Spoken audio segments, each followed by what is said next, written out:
Hello everyone, कैसे हो आप सब। आई होप सभी अच्छे होंगे और अच्छी तरह से अपना रिवीजन भी कर रहे होंगे।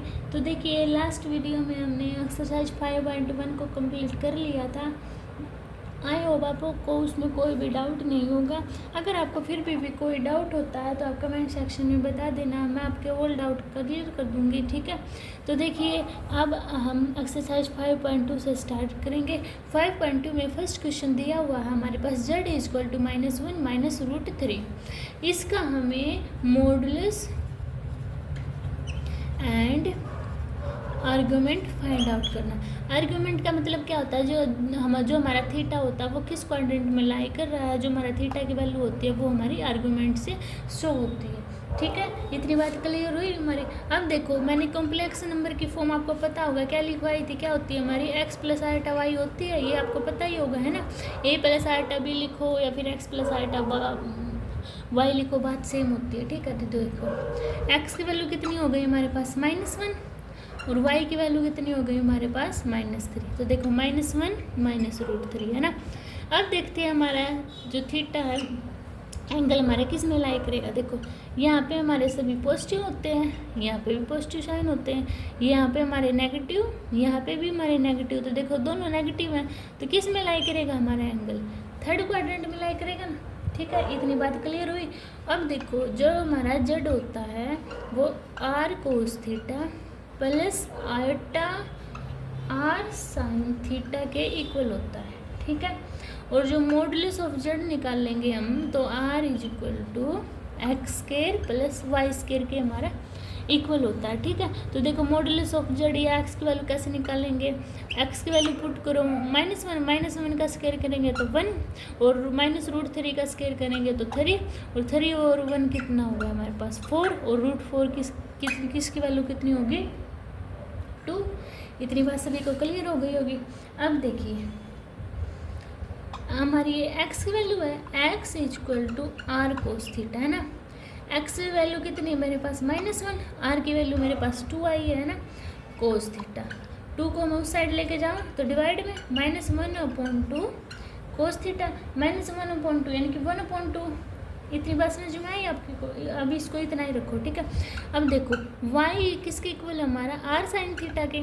y की वैल्यू कितनी दी हुई है हमारे पास -√3, r की वैल्यू 2 sin थीटा, तो sin थीटा की वैल्यू क्या आ गई मेरे पास -√3/2 sin थीटा। ठीक है, इतनी बात सभी को क्लियर हो गई होगी। ठीक है, अब देखो अब हमें निकालना है इसका अल्फा की वैल्यू। अल्फा निकाल लेंगे हम, तो देखो अल्फा की कैसे निकालते हैं हम, tan इनवर्स मॉडुलस में निकालेंगे ना। तो देखो tan इनवर्स y/x, तो tan इनवर्स y की वैल्यू कितनी है हमारे पास -√3, x की वैल्यू कितनी है हमारे पास -1, माइनस से माइनस कैंसिल आउट, तो क्या बचा मेरे पास tan इनवर्स √3। तो देखो tan इनवर्स √3 किसकी वैल्यू हमारे होती है, किसकी होती है हमारी tan π/3 की। tan इनवर्स tan से tan कैंसिल आउट, तो अल्फा की वैल्यू हमारे पास आई π/3। इतनी बात समझ में आई। अब देखो हमारा अल्फा है जो यानी कि हमारा एंगल है किस में लाई कर रहा है हमारा थर्ड क्वाड्रेंट में, और थर्ड क्वाड्रेंट का आपको पता होगा क्या होता है मेरा माइनस में, तो -π/3। तो इसको सोल्व करेंगे तो कितना है मेरा 2/3, यानी कि हमारी थीटा की वैल्यू यार कितनी आई हमारी थीटा की वैल्यू -2π/3। ठीक है, ये हमारे एंगल और वो हमारा मॉडुलस और ये हमारा आर्गुमेंट। ठीक है, इतनी बात आपको क्लियर हुई होगी। ये थोड़े से डिफ़िकल्ट क्वेश्चन है पर आप इनको बार बार रिवाइज करोगे ना तो आपको समझ आ जाएंगे। ठीक है, अच्छी तरह से। अब देखिए मेरा सेकंड क्वेश्चन, हर स्टेप में हर क्वेश्चन में मुझे ये स्टेप फॉलो करना है। ठीक है, तो देखो second question, z = -√3 plus iota. तो z हमारा किसके इक्वल है x प्लस आयोटा y के। इतनी बात सभी को पता है। x की वैल्यू कितनी है हमारे पास √3 और y की वैल्यू कितनी है हमारे पास 1। मॉडुलस ऑफ z निकालेंगे √x² प्लस y², ऐसे ही तो निकालते हैं। -√3 का स्क्वायर क्या होगा 3, 1 का स्क्वायर 1, किसके इक्वल आया हमारा 4, 4 क्या होता है हमारा 2। अब देखो इसका अगर मैं बताना हो कौन से क्वाड्रेंट में लाई करेगा, तो देखो -√3 और 1 है, यहाँ पे सभी पॉजिटिव, यहाँ पे पॉजिटिव, यहाँ पे नेगेटिव, यहाँ पे भी नेगेटिव, तो देखो नेगेटिव और पॉजिटिव। तो देखो यहाँ पे x की वैल्यू कितनी माइनस है ना, तो ये माइनस यहाँ पे, और y की वैल्यू पॉजिटिव, तो ये y की वैल्यू पॉजिटिव यहीं पे तो होती है। तो किस में लाई करेगा हमारा सेकंड क्वाड्रेंट में, और सेकंड क्वाड्रेंट में थीटा की वैल्यू कैसे निकालते हैं हम, पाई माइनस थीटा से, है ना। तो देखो अब आगे निकाल लेंगे हम, करो फिर अब आगे सोल्व करेंगे इसको। तो अल्फा की वैल्यू निकालेंगे, alpha equal to tan inverse y/x। तो tan इनवर्स y की वैल्यू 1 और x की वैल्यू -√3। इतनी बस भी को क्लियर हुई, ठीक है। तो अब आगे देखिए, इतनी बात समझ में आई। देखो यहाँ पे ऐसे मॉडुलस का साइन होता है, ठीक है। अब मॉडुलस का साइन है तो मेरा नेगेटिव कैंसिल हो जाएगा, है ना, नेगेटिव यहाँ पे कैंसिल हो जाता है, ठीक है। तो tan इनवर्स tan 1/√3 किसकी वैल्यू होती है हमारी π/6 की। तो देखो tan से tan कैंसिल आउट, तो हमारी अल्फा की वैल्यू कितनी आई π/6। तो मैंने आपको क्या बताया है, सेकंड क्वाड्रेंट में क्या होती है हमारी थीटा की वैल्यू पाई माइनस थीटा, तो पाई माइनस अल्फा, सॉरी। तो अल्फा की वैल्यू कितनी आई हमारे पास π/6। तो इसको सोल्व करेंगे, क्या आया मेरा 5π/6। तो मॉडुलस ऑफ जेड मेरे पास कितना है 2, और थीटा आर्गूमेंट यानी कि थीटा बोलो आर्गूमेंट कितना है मेरे पास π/6। ऐसे मुझे ये फाइंड आउट करना था, ठीक है। इक्वेशन क्लियर हुआ होगा आपको। अब देखिए मेरा नेक्स्ट क्वेश्चन, थर्ड क्वेश्चन मेरे पास दिया हुआ है 1 minus iota, convert each of the following number given in exercise 3 to 8 in polar form. ये मुझे पोलर फॉर्म में क्या करनी है, कन्वर्ट करनी है, ठीक है। तो देखो इसको क्या करूँगी, z equal to x plus iota y होता है मेरे पास, है। तो देखो x की वैल्यू कितनी है 1, y की वैल्यू कितनी है मेरे पास -1, ठीक है। इतनी बात सभी को कुछ समझ में आई होगी। और देखो z equal to r cos theta plus iota r sine theta, है ना, यही तो होता है। और r cos थीटा की वैल्यू क्या है मेरे पास 1, x ही होती है ना r cos थीटा। देखो r cos theta equal to x, तो x की वैल्यू 1 है तो मैंने डायरेक्ट पुट कर दी इसमें। और r साइन थीटा की वैल्यू क्या होगी y यानी कि -1, डायरेक्ट लिख लिया। अब r की वैल्यू कैसे निकालते हैं, मॉडुलस ऑफ z से ना। तो modulus of z equal to r equal to x square plus y square, x का स्क्वायर 1, वाई का स्क्वायर -1 का स्क्वायर 1 इक्वल टू √2, ठीक है। √2 आ गई ना हमारे पास। अब देखो r की वैल्यू इसमें पुटअप करो, तो देखो √2 cos थीटा इक्वल टू 1, तो cos थीटा की वैल्यू आई मेरे पास 1/√2, और r साइन थीटा यानी कि √2 साइन थीटा इक्वल टू -1, तो साइन थीटा की वैल्यू कितनी आई मेरे पास -1/√2, ठीक है। इतनी बस भी तो समझ में आए। अब देखो हमें पोलर रिप्रेजेंटेशन इसमें करनी है, तो पोलर के लिए हमें r और थीटा की वैल्यू निकालनी होती है। r की तो वैल्यू मैंने निकाल ली, अब निकालनी मुझे थीटा की वैल्यू, और हमें ये पता है थीटा की वैल्यू किससे आएगी हमारी अल्फा से। तो अल्फा इनवर्स y/x होता है, तो tan इनवर्स y की वैल्यू -1 और x की वैल्यू 1, ये पॉजिटिव हो जाएगा, है ना। तो क्या बचेगा मेरा बस tan इनवर्स 1, और tan इनवर्स 1 किसके इक्वल होता है tan π/4 के, है ना। तो tan इनवर्स से tan कैंसिल आउट, तो अल्फा की वैल्यू कितनी आई मेरी π/4 आई ना। अब देखो इतनी बात समझ में आई। अब देखो अब थीटा की वैल्यू कैसे निकालेंगे, प्लेन बताया है ना मैंने आपको। यहाँ पे क्या होते हैं पॉजिटिव से भी, यहाँ पे भी पॉजिटिव, यहाँ पे नेगेटिव, यहाँ पे नेगेटिव। अब देखो x की वैल्यू 1 पॉजिटिव, y की वैल्यू -1, तो यहाँ पे होगा हमारा फोर्थ क्वाड्रेंट में। फोर्थ क्वाड्रेंट में हमारी थीटा की वैल्यू क्या होती है माइनस अल्फा होती है ना। तो देखो थीटा की वैल्यू क्या होगी, अल्फा π/4 है, तो थीटा की वैल्यू -π/4 क्या होगी हमारी -π/4। बस हमें ये स्टेप ये ध्यान रखनी है, और आपके क्वेश्चन बहुत ईजी तरीके से हो जाएंगे, ठीक है। इतनी बात समझ में आई होगी। आर की वैल्यू √2 और थीटा की वैल्यू कितनी आ गई हमारी -π/4 आ गई। ठीक है, तो क्या लिखेंगे हम, अभी इसको देखो ऐसे मैं पोलर रिप्रेजेंटेशन में लिखूंगी ना, तो कैसे लिखेंगे इसको, पोलर रिप्रेजेंटेशन z =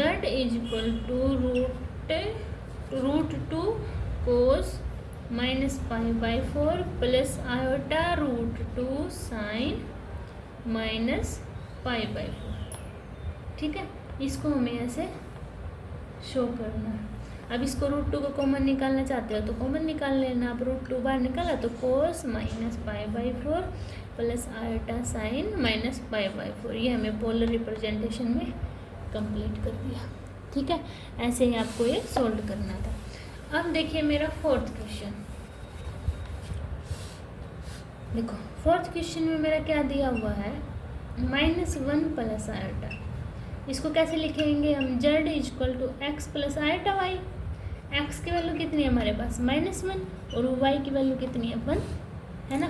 अब z की वैल्यू क्या होती है हमारे पास, r cos theta plus r iota sine theta, यही होती है ना।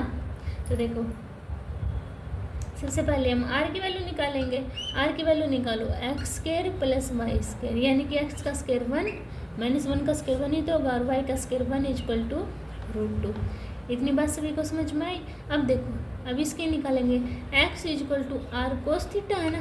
तो देखो x की वैल्यू -1, r की वैल्यू √2 cos थीटा, तो -1/√2 = cos थीटा आ गया हमारे पास। एक वैल्यू ये आई और एक y यानी कि 1 = r की वैल्यू डायरेक्ट पुट कर दी मैंने √2 sin थीटा, तो 1/√2 = sin थीटा। इतनी बात समझ में आई। अब हम निकालेंगे अल्फा की वैल्यू। अल्फा से तो हमारे निकलेगा ना थीटा की वैल्यू, तो क्या होती है अल्फा की वैल्यू tan 1 y/x। तो tan 1 y की वैल्यू 1/x के -1, ये पॉजिटिव हो जाएगा तो बचेगा 1। तो क्या आएगा हमारा tan 1 tan π/4, tan से tan कैंसिल आउट, अल्फा कितनी आई मेरे पास π/4। इतनी बात समझ में आई। अब हम क्वाड्रेंट देखेंगे, किसमें x की वैल्यू -1 कहाँ होगी, यहाँ y की वैल्यू पॉजिटिव, यहाँ किस में आ गया मेरा सेकंड क्वाड्रेंट। और सेकंड क्वाड्रेंट में थीटा कैसे लाई कर, theta lie in second quadrant pi minus में अल्फा, है ना। तो पाई की वैल्यू पाई, अल्फा की वैल्यू -π/4। तो करो 4π हो जाएगा ना, 4π में पाई गया 3π/4। तो कितनी आई मेरे पास वैल्यू थीटा की 3π/4 आई ना। तो अब हम इसको पोलर फॉर्म में कैसे लिखेंगे, देखो इसको थोड़ा सा यहाँ से इरेज कर देती हूँ। देखो तो z = r cos theta r iota sine theta, इसमें लिखनी होती है। r की वैल्यू क्या, √2 cos थीटा की वैल्यू 3π/4 प्लस √2 आयोटा साइन 3π/4, है ना। √2 को कॉमन निकाल लो तो क्या बचा, cos 3π/4 प्लस आयोटा साइन 3π/4। इसको हम ऐसे डिनोट करके लिखेंगे। ठीक है, ये आई होप ये आपको क्लियर हो गया। अगर क्वेश्चन भी हर स्टेप में मुझे हर क्वेश्चन में ये स्टेप फॉलो करने हैं। ठीक है, अब देखिए मेरा फिफ्थ क्वेश्चन। फिफ्थ क्वेश्चन में मेरे पास दिया हुआ है -1 आयोटा z की वैल्यू। ठीक है, तो इसको कैसे करेंगे, z = x plus iota y। x की वैल्यू कितनी है मेरे पास -1, y की वैल्यू कितनी है -1, है ना। तो सबसे पहले r की वैल्यू निकाल लो। r की वैल्यू कैसे निकालेंगे, x² प्लस y², यानी कि -1 का स्क्वायर 1, y -1 का स्क्वायर 1 = √2। अब हमारे क्या होती है, z = r cos theta plus iota r sine theta, यही होती है ना। x की वैल्यू क्या है हमारे पास r cos थीटा, x की वैल्यू यहाँ पे क्या दी है -1, और r किसके इक्वल है √2 के, cos थीटा। तो -1/√2 cos थीटा ये आई हमारे पास, है ना। और यहाँ पे y = r sine theta, y की -1, यहाँ पे भी √2 साइन थीटा, तो -1/√2 साइन थीटा। इतनी बस भी क्लियर हुई। अब मैं निकालती हूँ अल्फा की वैल्यू, निकाल लो। tan inverse modulus of y by x. तो क्या होगा, tan इनवर्स y की वैल्यू क्या, -1 -1, माइनस से माइनस कैंसिल आउट, वही tan इनवर्स 1 किसके इक्वल होता है, π/4 के। तो देखो tan इनवर्स tan π/4, tan से tan कैंसिल आउट, तो अल्फा की वैल्यू क्या आई मेरे पास, π/4 आई, π/4। अब ये दोनों नेगेटिव हैं, दोनों नेगेटिव किस में लाई करेगा, मेरा थर्ड क्वाड्रेंट में है ना, थर्ड क्वाड्रेंट में लाई। और थीटा थर्ड क्वाड्रेंट में क्या होता है मेरा, माइनस में पाई माइनस अल्फा, यही तो होता है। ये आपको बस याद करने पड़ेंगे किस में लाई करता है। देखो अब माइनस पाई, अल्फा की वैल्यू -π/3, तो लिखो लिखो लिखो अब इसको -2π/3 है ना। अब इसको पोलर फॉर्म में कैसे लिखेंगे, z = r, r की वैल्यू √2 कोस थीटा की वैल्यू -2π/3 प्लस आटा r की वैल्यू √2 साइन -√2π/3। तो √2 कॉमन निकाल लो, ऐसे ही हर क्वेश्चन की तरह कोस -2π/3 प्लस आटा साइन -2π/3।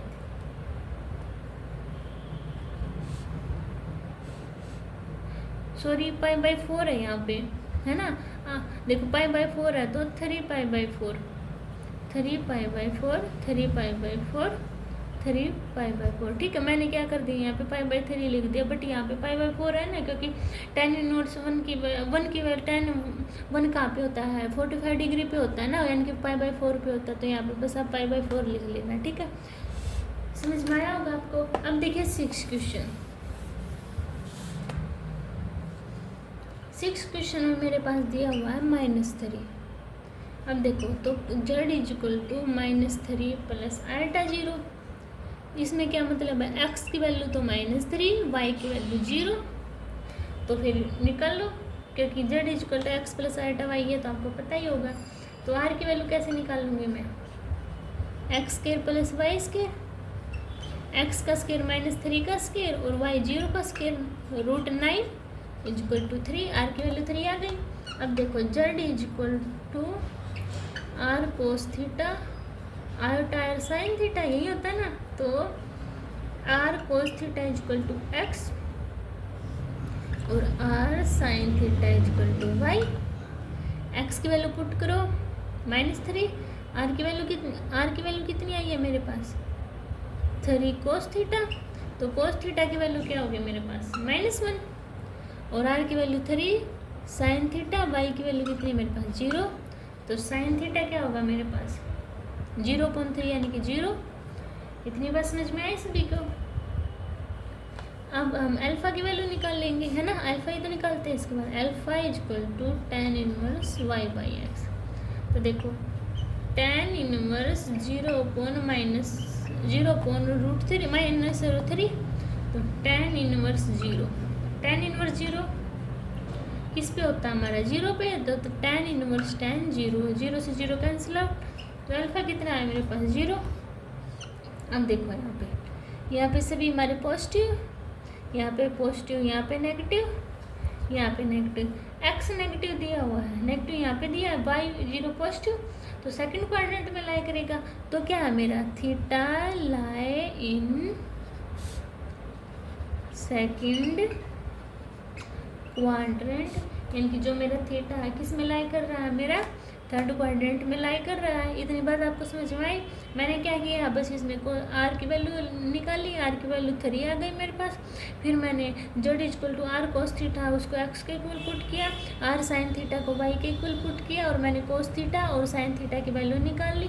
cos थीटा मेरे पास -1, sin थीटा 0, ठीक है। और अब देखो थीटा हमारे सेकंड क्वाड्रेंट में है, और सेकंड क्वाड्रेंट में क्या होता है हमारा, थीटा = π - अल्फा होता है।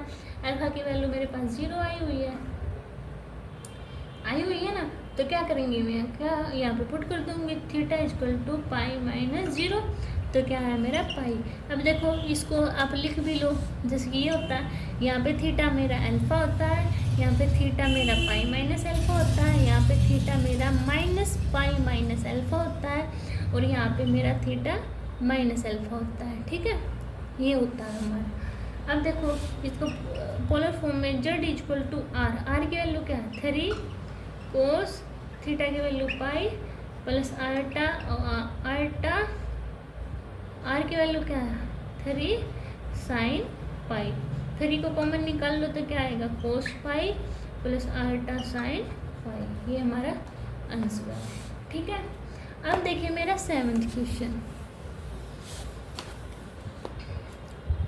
7th क्वेश्चन में क्या दिया हुआ मेरे पास √3 प्लस आयोटा, एक्स की वैल्यू √3 है और वाई की वैल्यू 1 है, ठीक है। और z is equal to r cos theta plus iota r sine theta. R की वैल्यू निकाल लेंगे तो हम √3 का स्क्वायर 3, 1 का स्क्वायर 1, √4 इक्वल टू 2। तो देखो x equal to r cos theta होता है, एक्स की वैल्यू कितनी है √3, आर की वैल्यू 2 कोस थीटा, तो √3/2 कोस थीटा। इतनी बात समझ में आई। y equal to r sine theta, y की वैल्यू 1, आर की वैल्यू √2 साइन थीटा, तो 1/√2 इक्वल टू साइन थीटा। इतनी बात सभी को समझ में आई होगी। अब निकाल लूँगी मैं अल्फ़ा की वैल्यू। अल्फ़ा की वैल्यू क्या होती है मेरे पास tan इनवर्स y/x, तो क्या होगा tan इनवर्स y1 और x √3, तो 1/√3 किसके होता है π/6 के, तो tan इनवर्स tan π/6, 10 से 10 कैंसिल आउट, क्या बचा मेरे पास π/6। इतनी बात सभी को समझ में आई। और देखो दोनों पॉजिटिव है मेरे, है ना, पॉजिटिव है तो क्या है मेरा फर्स्ट क्वाड्रेंट है, फर्स्ट क्वाड्रेंट में थीटा मेरे अल्फा के इक्वल होता है ना, तो ये भी ये मेरे थीटा की वैल्यू होगी ना। तो इसको कैसे लेंगे z equal to r cos π/6 plus iota 2 sine π/6, 2 को बार कॉमन निकाल लो तो क्या बचा कोस π/6 प्लस आयोटा साइन π/6, ठीक है। तो ऐसे हमें ये सोल्व करना है, ठीक है। समझ आया होगा आपको। अब देखिए मेरा 8 क्वेश्चन और इस एक्सरसाइज का लास्ट क्वेश्चन, ठीक है। इसमें दिया मेरे पास आयोटा, ये होगा मेरे पास z equal to 0x plus iota y, यानी कि x प्लस आयोटा वाई ये फॉर्म होती है ना। तो x की वैल्यू की क्या होगी मेरे पास 0, y की वैल्यू 1, तो r की वैल्यू निकाल लेंगे तो क्या होगा 0 + 1 इक्वल टू √1, और z equal to r cos theta plus iota r sine theta. x की वैल्यू 0 इक्वल टू आर की वैल्यू √1 कोस थीटा, √1 का 1 ही होगा ना, तो 1 कोस थीटा, तो 0 इक्वल टू कोस थीटा। तो कोस थीटा 0 किस पे होता है 0 पे, तो कोस थीटा का वैल्यू 0 आ गई ना। और r sine theta equal to y, यानी कि 1 इक्वल टू 1 साइन थीटा, तो साइन थीटा की वैल्यू किस में आई 1। अब देखो 0 पॉजिटिव वाई भी पॉजिटिव, तो फर्स्ट क्वाड्रेंट लाई कर रहा है, किस में लाई की गई है मेरा थीटा लाई फर्स्ट क्वाड्रेंट, है ना। अब निकाल लेंगे हम alpha equal to tan inverse y/x। तो देखो alpha equal to tan inverse y की वैल्यू क्या 1/0, तो क्या होगी tan इनवर्स tan ये किस पे होती है मेरी π/2 पे, तो 10 से 10 कैंसिल आउट, अल्फा की वैल्यू क्या है π/2, और यही मेरी थीटा की वैल्यू होगी, यही होगी ना। तो क्या है मेरा z इक्वल टू आर, यानी कि 1 कोस π/2 प्लस आयोटा साइन π/2, ठीक है। तो ये मेरा आंसर होगा। क्लियर हुआ होगा आपको। क्या होगा tan इनवर्स y/x है, y/x 1/0, यानी कि ये तो नॉट डिफाइंड हो गया। नॉट डिफाइंड किस पे होता है मेरा 0 पे होता है, इसलिए यानी कि 90 पे होता है, सॉरी 90 पे क्या π/2, तो tan इनवर्स से 10 कैंसिल आउट, बचा कितना π/2, और ये दोनों पॉजिटिव होता है मेरा फर्स्ट क्वाड्रेंट में लाई कर रहा है। फर्स्ट क्वाड्रेंट में थीटा इक्वल टू अल्फा होता है, तो इसलिए π/2 सेम वैल्यू रही, ठीक है। और ये हमारा z equal to cos π/2 plus iota sine π/2 मेरा आंसर आ गया, ठीक है। आई होप आपको ये एक्सरसाइज समझ आई होगी। अगर आपको इस एक्सरसाइज में कोई भी डाउट होता है तो आप कमेंट सेक्शन में बता देना, आपके ऑल डाउट क्लियर कर दूँगी। मिलते हैं नेक्स्ट वीडियो में, तब तक के लिए बाय बाय।